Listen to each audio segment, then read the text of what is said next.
Muito bem, meus irmãos, boa noite. Hoje, o momento litúrgico, o culto, não seria o culto, mas seria a época do ano mais importante para nós.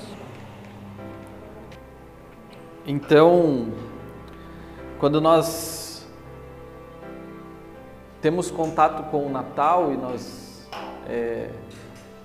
sabemos, o real significado do Natal, que é a encarnação de Deus, a encarnação de Jesus, a possibilidade do plano de redenção acontecer, do plano de Deus para restaurar a humanidade acontecer, é um momento muito importante.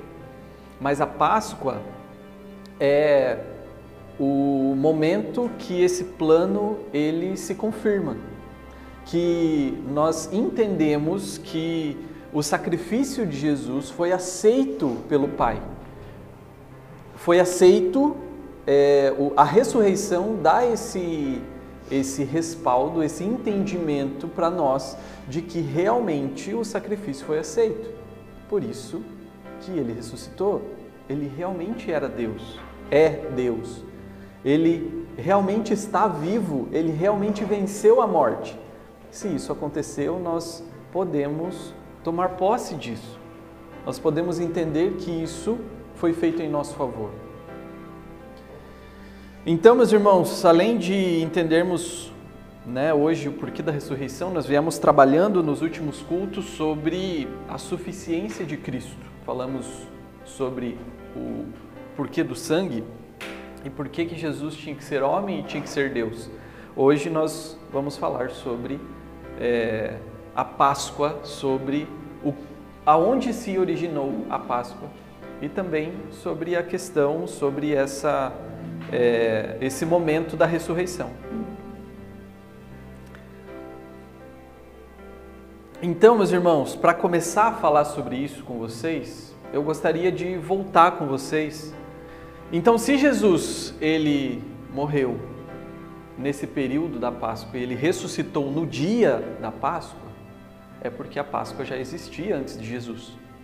Jesus estava comemorando, como eu li aqui na hora da ceia, Jesus estava comemorando a festa dos pães sem fermento. E essa festa, ela existia muito antes de Jesus. E eu gostaria de levar vocês até esse momento. O porquê que a Páscoa existe. Porquê que o momento essa comemoração dos pães sem fermento, a comemoração da libertação, a comemoração da Pessá ou da Páscoa, como nós conhecemos, em hebraico Páscoa é Pessá, Da onde vem isso? Então eu queria voltar com vocês um pouco, mais precisamente na época que Deus começa a separar o seu povo. E Deus escolhe um cara chamado Abraão. E Deus tira Abraão da sua parentela e diz para Abraão que daria a Abraão e a seus descendentes uma terra. Promete a ele uma terra muito boa. E Abraão acredita, e ele promete mais coisas, através de você, todos os povos da terra serão abençoados e tudo mais. E Abraão acredita, Abraão tem fé nisso, por isso que Abraão é o pai da fé, Ele tem fé nisso e ele sai da sua terra e da sua parentela e vai até Canaã, aonde Deus diz para ele que é a terra que ele vai herdar, terra que é dele por herança. Então Abraão, seu filho Isaque, seu neto Jacó, entre indas e vindas, vivem em Canaã, estão em Canaã.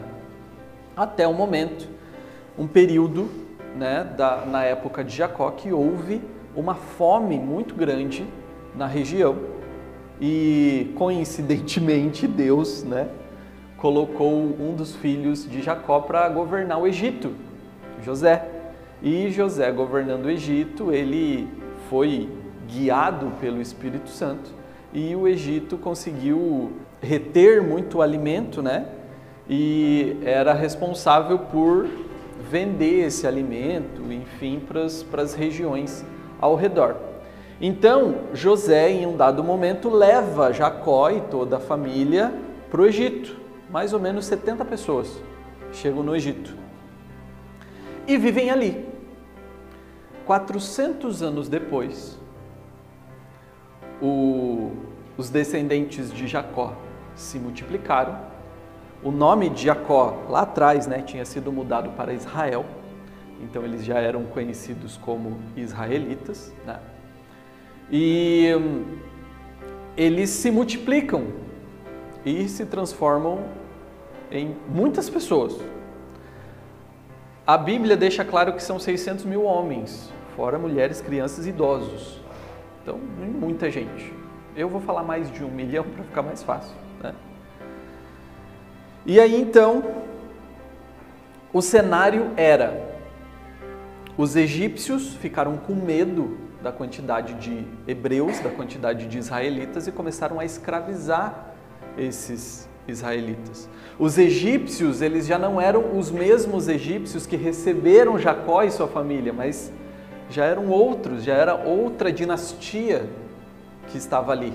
Então eles começaram a subjugar os hebreus, os israelitas, e escravizar por medo que esses hebreus, esses israelitas tomassem o poder dos egípcios.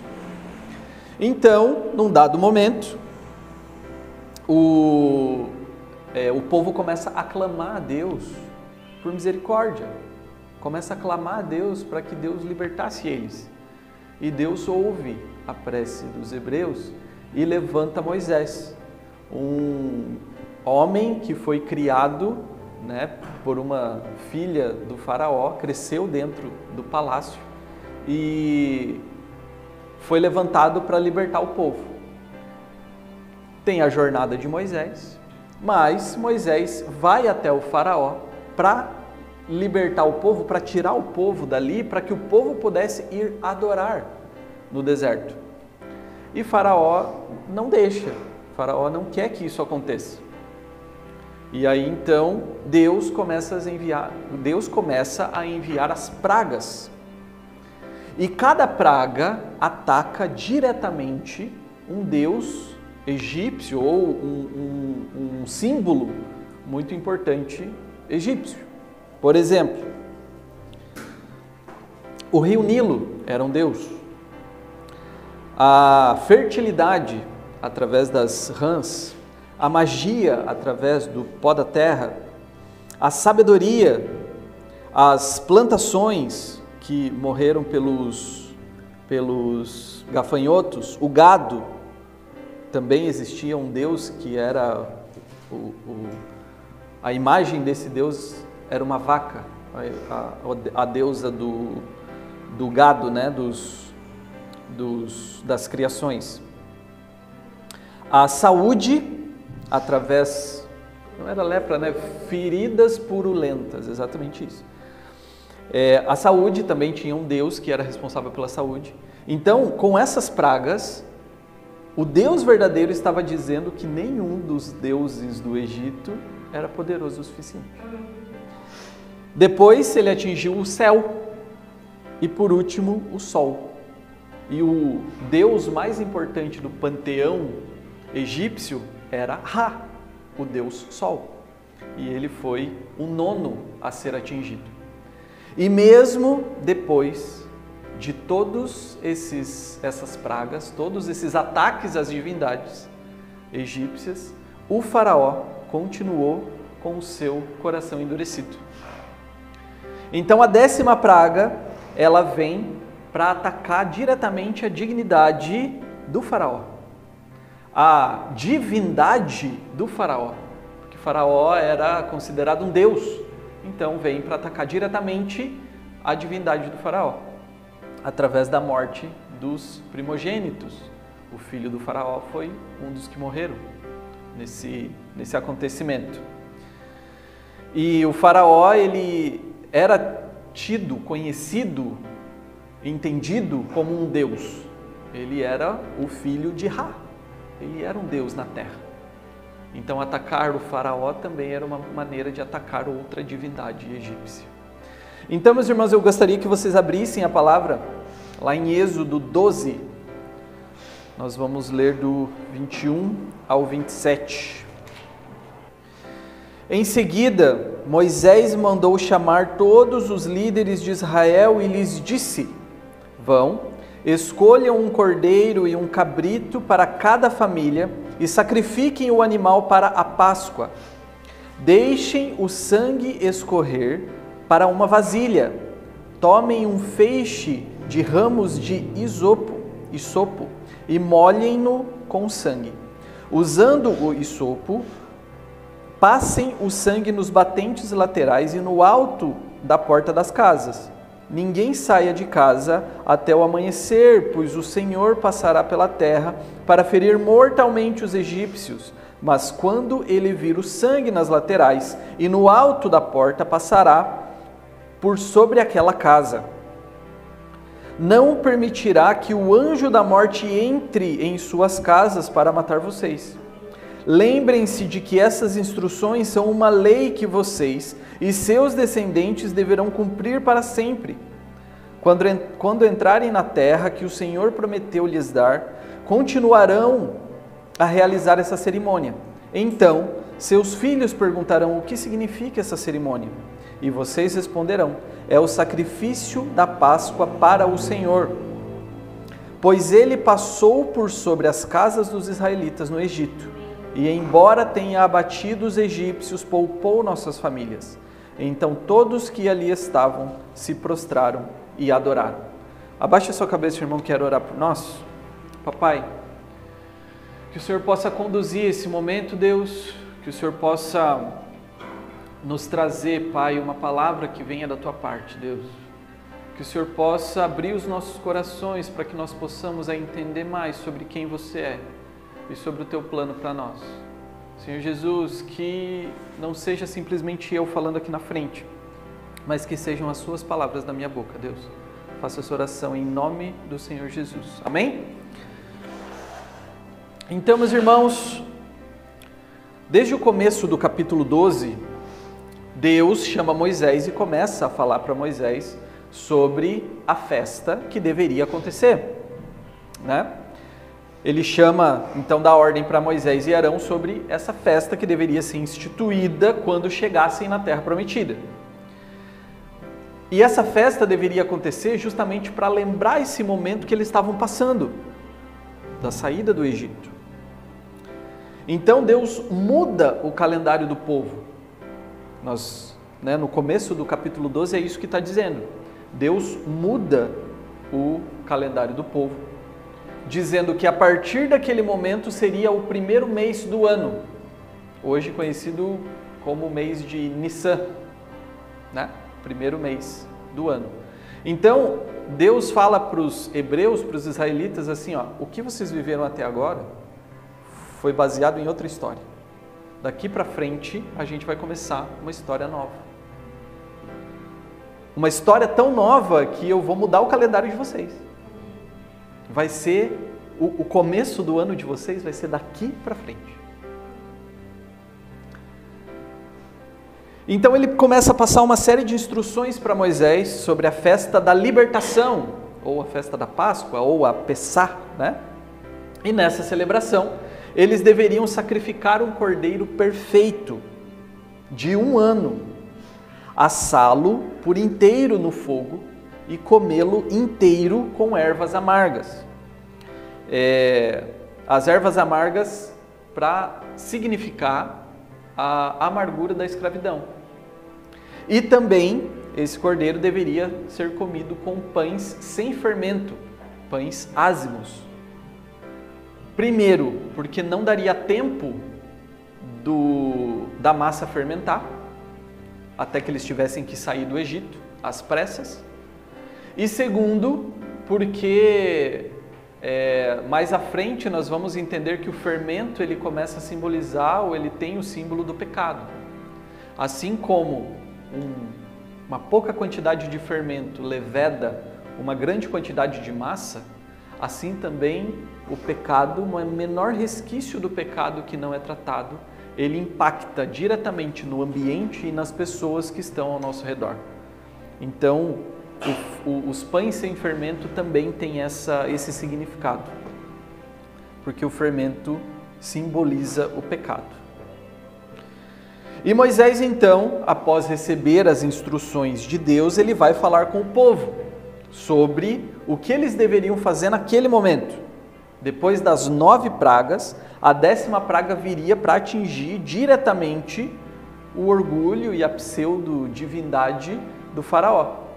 E também a segurança dos egípcios, porque os egípcios eram considerados os filhos do faraó. Então, a 10ª praga, ela vem com esse poder. E aí, então, nós entramos na leitura que nós fizemos hoje. A primeira informação que Moisés dá nessa leitura que nós fizemos hoje, ele passa para o povo que eles deveriam escolher um cordeiro.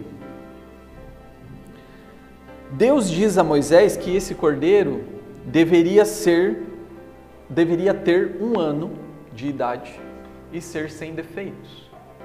E o que significa o cordeiro ter 1 ano de idade?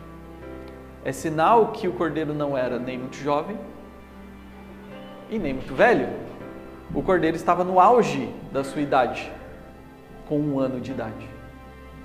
Essa era a importância.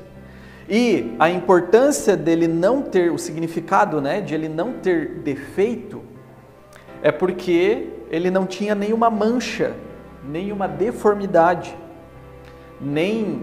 ele deveria ser perfeito para quem olhava o animal. Então Moisés também diz que deveria ser um animal por família. No começo do capítulo 12 ele vai dizer isso. Que deveria ser um animal por família, e se a família fosse muito pequena, podia chamar algum vizinho, para não sobrar nada do cordeiro. Então, não era um animal para todos comerem, mas era um animal para muitos comerem. Para aqueles quantos conseguissem comer. E que esse animal deveria ser comido por completo. Não deveria sobrar nada do animal. O que sobrasse, as vísceras, por exemplo, deveriam ser queimadas. Essas sobras não deveriam existir. Não deveria... nesse animal não deveria ter nenhum desperdício. Amém? E depois, cada animal deveria ser sacrificado. E um sacrifício, ele só faz sentido se existe um relacionamento. Porque se não existe, é uma simples morte. Agora, um sacrifício, ele tem um propósito. O sacrifício acontece porque existe um propósito. Em seguida, Moisés dá a ordem para que o sangue fosse derramado numa vasilha. Eles iam pegar um ramo de uma planta, parecida com hortelã, assim, e passar nos umbrais das portas, nas 2 laterais e na de cima. E o sangue, como nós vimos, que a Renata falou 2 cultos atrás, o sangue significa a vida. O sangue de um animal perfeito tem o significado de purificação. E o cordeiro, ele foi sacrificado para que a vida dos primogênitos fosse poupada. O sangue, ele foi aspergido para que as vidas de quem estava dentro das casas fosse purificado. Esse é o significado do sacrifício e da aspersão de sangue. Então, meus irmãos, olha o paralelo que nós podemos fazer, que isso tem com a figura, a vida e a obra de Jesus. Um homem de 33 anos, no auge da sua idade, nem muito velho, nem muito novo, sem defeitos, perfeito, sem pecado, sem mácula, sem nenhuma mancha. Jesus, que se sacrificou por inteiro, que foi o cordeiro suficiente para todo aquele que nele crê. Um sacrifício que não teve desperdício. Jesus não morreu por ninguém, por nenhum que não foi escolhido. Jesus morreu pelos escolhidos, pelos predestinados. Ele não se sacrificou em vão por ninguém. Poxa, me sacrifiquei por aquele cara e ele não me quis. A partir do momento que Deus se sacrifica por você, Ele vai te chamar de uma forma tão irresistível que não tem como você dizer não. Ele não morreu em vão por alguém que não quer receber Ele. Um sacrifício que teve o seu sangue derramado em favor de muitos, não de todos. Que teve uma função de substituição e de purificação. Assim como o cordeiro, na época de Moisés, na Páscoa, morreu no lugar dos primogênitos e o seu sangue nos umbrais serviu para purificar aquela casa onde o anjo da morte não entraria. A morte de Jesus também foi substitutiva, substituiu a nossa. E o sangue dele também serve para nos purificar. Porque quando Deus olha para nós agora, Ele não olha mais para pecadores, mas Ele olha para justos, declarados justos. Meus irmãos, outro ponto que Moisés também diz é que tudo isso deveria ser feito à noite. E que ninguém poderia sair de casa, pois Deus passaria para ferir mortalmente os egípcios. A palavra Páscoa, ou em hebraico Pessá, significa passagem. E o significado dessa passagem é a passagem de Deus pela casa dos israelitas. Ele passou. Ele viu o sangue nos umbrais e nada aconteceu.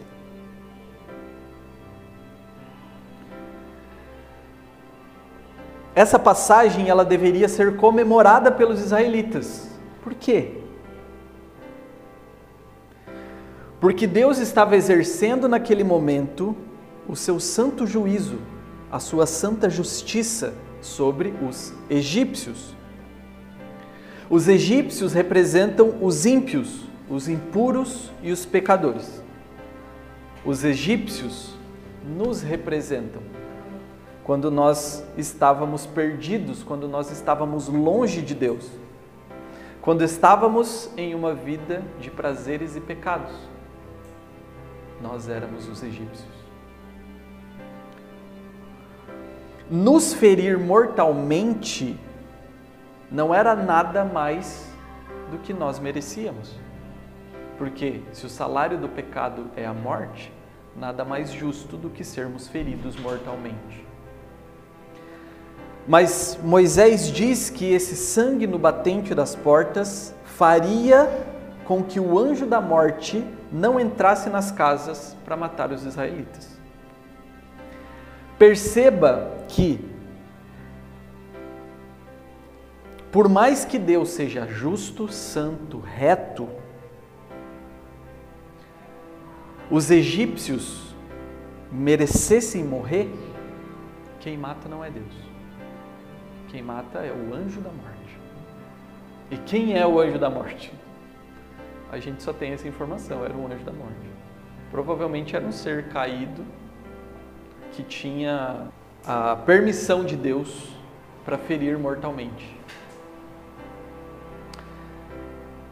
Deus, Ele é santo. Deus, Ele não peca. Deus, Ele não mata ninguém. Mas Ele permite, como se Ele estivesse tirando o pé do freio, para que o anjo da morte haja. É isso que acontece com os israelitas, com os egípcios. Então a passagem de Deus traz consigo a sua justiça, a sua retidão, a sua santidade, mas também traz o seu amor, a sua graça e a sua misericórdia. Ao mesmo tempo que os ímpios, pecadores, imorais, os egípcios, que não têm o sangue no batente das portas, são feridos mortalmente. Os escolhidos, os eleitos, os predestinados, não são tocados pelo anjo da morte. Não sofrem, pois o sangue os purificou. Que relação essa história tem com a minha e com a tua vida? Nós éramos somente pecadores, ímpios, imorais, mas através do Verbo que encarnou, através da palavra que se fez carne, do homem-Deus que morreu por nós, o seu sangue foi aspergido nos nossos batentes.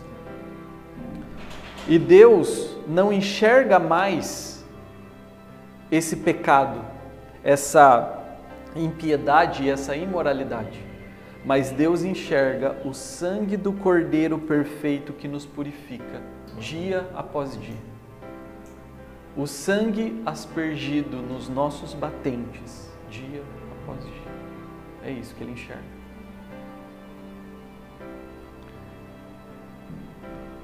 Moisés, ele continua dizendo que essas instruções deveriam ser lembradas de geração em geração. A cerimônia pascal do sacrifício, do sangue, da ceia deveriam ser feitas todos os anos, com o intuito das crianças perguntarem e se interessarem pelo que estava acontecendo ali. E assim os pais poderiam explicar que Deus passou na terra observando quem tinha e quem não tinha o sangue aspergido nos batentes das portas, e deu autorização para que os que não tivessem o sangue aspergido nas portas fossem feridos, demonstrando sua justiça, sua retidão e sua santidade. Mas aqueles que estavam aspergidos com o sangue do Cordeiro foram poupados por Deus, demonstrando o seu amor, a sua graça e a sua misericórdia. Eles foram purificados, foram libertos da escravidão, foram tirados da terra que os escravizava e conduzidos a uma terra prometida, uma terra que mana leite e mel. Receberam a instrução de como se relacionar com Deus. Enquanto eles estavam no deserto, Deus deu a eles todo o passo a passo de como eles deveriam se relacionar com Deus. E eles também receberam a promessa de que Deus estaria sempre com eles e que eles seriam o povo de Deus e Ele seria o Deus do povo. E foi exatamente isso que Deus fez conosco. Ele nos aspergiu com o sangue de Jesus, nos tirou da escravidão do pecado, Ele nos tirou dos lugares que nos escravizavam, está nos conduzindo a uma nova terra, onde não haverá mais choro, nem pranto e nem dor. Através da palavra do Espírito Santo, Deus está nos mostrando como se relacionar com Ele. E vivemos sobre essa promessa de que Jesus, o Filho, Deus, vai voltar em uma nuvem com poder e grande glória, para estar conosco, ser o nosso Rei, ser o nosso Deus, ser o nosso noivo para sempre. E assim como os israelitas do Egito, Deus também nos deu uma ordem, para que fizéssemos a ceia do Senhor, aquilo que nós fizemos aqui hoje, o momento memorial que nós fizemos aqui hoje. Comêssemos do pão, bebêssemos do vinho, até que Ele voltasse.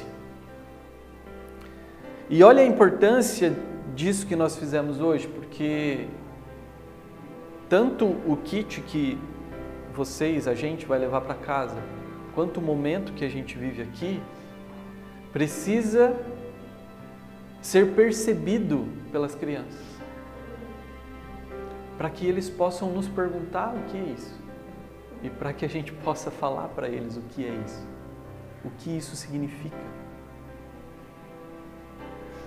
E esse questionamento precisa acontecer para que nós possamos explicar para eles que nós estávamos perdidos, mas Deus nos resgatou, Deus nos encontrou, Deus nos lavou, Deus nos curou, Deus nos purificou e nos redimiu. através do sacrifício e do sangue de Jesus, que morreu para que nós tivéssemos a vida eterna, que morreu para nos reconciliar com Deus. E a cerimônia da Páscoa, ela continua sendo esse momento aonde nós celebramos a ressurreição de Jesus. Jesus que foi sacrificado, seu sangue foi derramado, nós fomos perdoados, fomos purificados. Agora nós somos declarados justos diante de Deus. E a morte não tem mais poder sobre nós. Não teve poder sobre Jesus. Não tem poder sobre nós. Mesmo que nós morramos, nós ressuscitaremos. Então, meus irmãos, caminhando para o final, a Páscoa para nós, ela é a lembrança da passagem de Deus pela terra. A passagem do Filho, a passagem de Jesus pela humanidade, a passagem de Jesus pela encarnação, pela tentação, pela morte e pela ressurreição. A Páscoa para nós é a lembrança do anjo da morte que não tem poder sobre Jesus e, consequentemente, não tem poder sobre nós.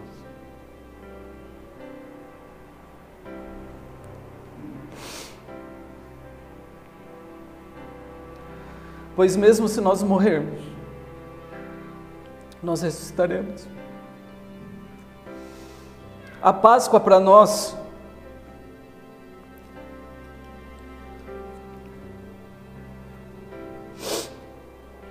é a lembrança do sacrifício do Cordeiro perfeito. É a lembrança do seu sangue derramado. É a lembrança do seu sangue aspergido e da nossa vida purificada. A Páscoa para nós é a esperança da nova terra, do novo lugar, do novo governo, do novo corpo e da nova mente, do novo relacionamento que teremos com Deus. A Páscoa para nós é a festa mais importante do ano e deverá ser para sempre, para nossos filhos e para nossos netos, até que Jesus venha. A Páscoa para nós é a lembrança que nós cremos em um Deus que está vivo e que Ele vive e reina eternamente. Amém. Amém.